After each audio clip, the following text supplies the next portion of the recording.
question is a very simple one, it's a bipartisan one. You guys presumably been getting to know one another over the last couple of weeks or so. So I would like to know what you most admire about your political opponents. And my question is to Mr. Drabkin, Mr. Garneau, Mr. Getley. All right, this should be good. We'll start with Mr. Drabkin. Admire about all my colleagues or one in particular? Feel free.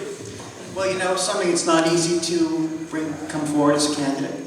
And I think that anybody who comes forward to present themselves should be lauded and respected for carrying out the message of their particular party, notwithstanding, you know, Mr. Garneau has a heavy burden to bear. You know, with a leader who has embarrassed the country, notwithstanding he shows up to the debates and he carries himself forward, and I do respect that. I respect that in him. It's not easy to do.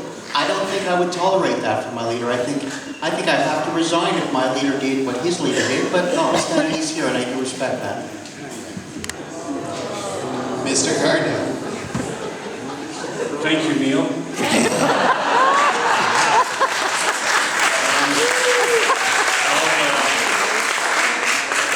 I think it's a very, very good question, and I think that notwithstanding the fact that we come from different parties and have different visions in some cases of the future, I think that Neil did bring up a good point, and that is that it's not easy for somebody to step into the political arena and to present themselves for a party based on what they believe, based on the values that they feel very strongly about, because they are exposing themselves. They're no longer private citizens. They're out here before you, naked in some ways, because they have to answer your questions. And that's the way it should be. So I would say I have a lot of admiration for my fellow colleagues who have decided to step forward and to carry the banner of their own party for this coming election. Thank you, Mr. Gertner. Thank you. I say the same thing essentially as Mr. Garneau on this. We agree, and I don't think one should underestimate the kind of time commitment, family commitment his years of involvement as an MP represent. It's a tough job. It's a very interesting job, but it's a tough job. And Mr. Drabkin, you know, what's sauce for the goose is sauce for the yander. You must have a hard time coming here and defending some of the policies I'm very proud to be here this evening. Well, I compliment as well for their participation. I know what it's about. Thank you, gentlemen. All right, that question went about as well as I expected. So that brings the question period to a close.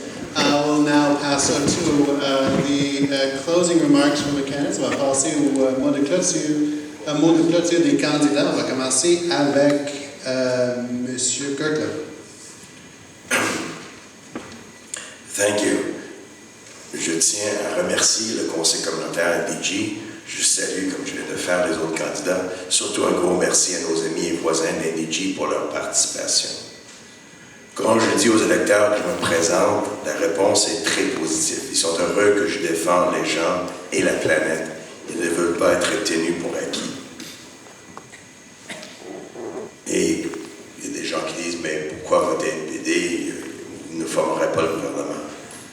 I say that we can move beyond the politics of despair.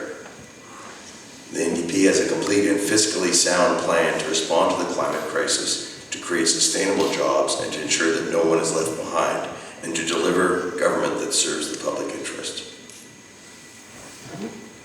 I must say, although I share many goals with Mr. Green, I still am confused about Elizabeth May, who says that we're going to stop importing foreign oil, which means, as far as I can understand, that we're going to go on exploiting the tar sands. And we can offer the people of Alberta some other future rather than that future. So I say make the choice of bold and effective action on the issues we care about, the climate crisis, head-to-toe health care, and ending elder and child poverty. Ensure that your voices are heard. Our children and grandchildren deserve much better than 4 more years of broken promises and climate inaction from Team Justin. A vote for me is a vote for someone on your side, not on the side of corporate interests and lobbyists. In my 35 years of working with citizen coalitions, environmental groups, and First Nations, I have learned that the people have wisdom and a wealth of practical ideas. I would have preferred to sit in a circle and hear from you. My personal pledge is to listen hard and to work hard for you. Thank you.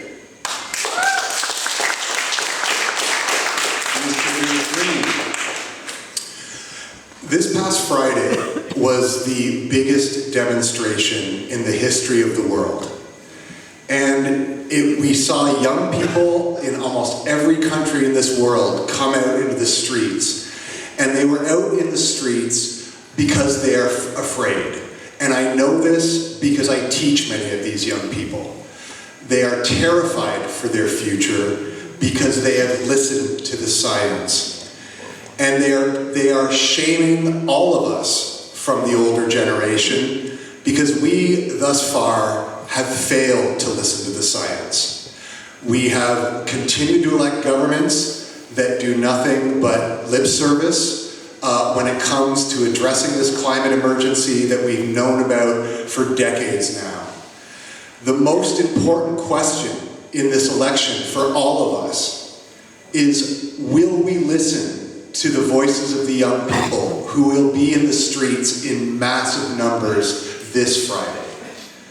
Will we heed their message that we should not, that we must stop electing governments who have a failed record on this sort of thing?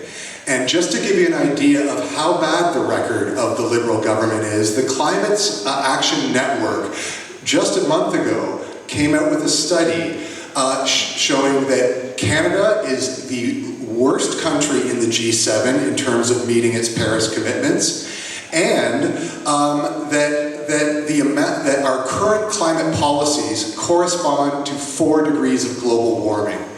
This virtually guarantees a future of catastrophe, of famine, of degradation for the future generation. We must reject that and stand for a government that will take real action to address this crisis, and the Green Party of Canada is the only party with a credible plan to do so. Thank you very much.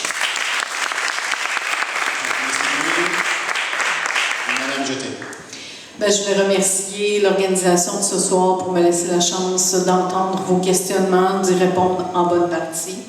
Pour moi, c'est une évidence que bien que je comprends l'anglais et tout, vous comprendrez que le stress a fait que je n'ai peut-être pas pu vous répondre clairement en anglais, bien que je vous assure, j'ai fait quand même des études à McGill. Je crois que si vous regardez autour de la table, on voit vraiment un point d'une nouvelle génération, puis on voit vraiment comme quoi l'importance de s'impliquer même dans une situation qui n'est pas nécessairement la plus aisée. Là, on s'entend que pour moi, c'est pas moi ici qui peut se défendre le plus facilement. Et je suis la seule dame aussi, d'ailleurs, autour de la table. Je suis une fille, comme j'ai dit au départ, qui travaille dans la fonction publique, qui a le citoyen à cœur, qui a la situation de tout un chacun à cœur, ayant été aussi dans Union Rep, donc étant représentante syndicale de mes collègues, je comprends la situation de tout le monde. Et je crois qu'en donnant une chance à moi et à mon parti, on a des gens qui comprennent l'environnement aussi et qui ont le but de faire prospérer quand même le Québec tout en respectant la diversité de tout un chacun, de nous inclure, parce que notre slogan d'ailleurs est « Le Québec, c'est nous ». Donc, tout un chacun, on veut apporter ça, puis on veut défendre notre spécificité aussi au Québec, qui est totalement différente du reste du Canada. Il faut s'entendre que, notamment, ici, on est de la culture, du service et de l'intelligence et de l'éducation, et on n'a pas une économie qui est basée vraiment sur le pétrole, comme on a à l'extérieur. Et moi et une délégation seront aussi de la marche vendredi prochain. Merci beaucoup. Yes, I know there are a lot of organizations that are represented here tonight, and I want you to take a little journey with me. If you are elected the head of one of these organizations, You made a lot of promises that you would do certain things. And instead of keeping your promises, you broke the law twice. You didn't keep the promises that you said you would. And in fact, you began to mock other members of the organization. Do you think you would reappoint that person head of the organization, or would you say, you know what? It's time for you to move on. These kind of behaviors, this kind of conduct, and this lack of respect is not acceptable within the confines of our organization. Ladies and gentlemen, Justin Trudeau has lost the moral authority to govern this country. We have never had a Prime Minister who has broken the law once, yet twice. We have never had a Prime Minister who has disgraced himself in the eyes of the world, yet this Prime Minister has done that. He asked for your vote 4 years ago, making all kinds of promises, yet he broke those promises. And now he thinks he can fool you again. Takes your vote for granted. Of course, in Montreal, you're going to vote Liberal. Who else is the alternative? Well, it's time to send a message to Justin Trudeau and the Liberals that this is unacceptable to all Canadians. The fact that we have a Prime Minister who thinks he can show contempt for the law, show a lack of respect for minorities in this country, and fail to respect the promises that he made. It's time to restore good government in Ottawa, and the Conservatives are ready to do that. Thank you. Thank you very much. Mr. Garner. Ladies and gentlemen, I have served my country my entire life. First in the Navy. I come from a military family. My father and his father fought in the First and Second World Wars. I then served in the space program. I have seen our planet from space on 3 separate flights. I've seen that paper-thin atmosphere that surrounds our beautiful planet. I've also seen some of the damage that we are causing to our planet. I have been speaking about the environment for the past 35 years and showing young people what is important about taking care of our planet.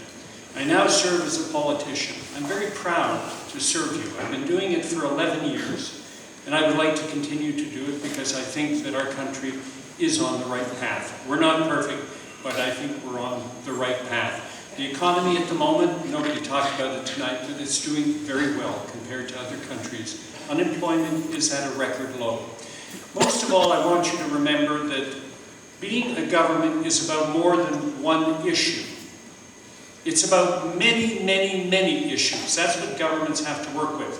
And as proof of that, tonight you brought up questions about immigration, about the environment, about handguns, about Bill 21, about programs to eliminate poverty, about social housing, about reconciliation with Indigenous peoples. That's what governments have to do, all of it together. That is what they are going to be judged on. I believe that we have started something that has brought us forward as a country in the past 4 years, and I would be honored to be able to represent you for the next 4 years. Thank you.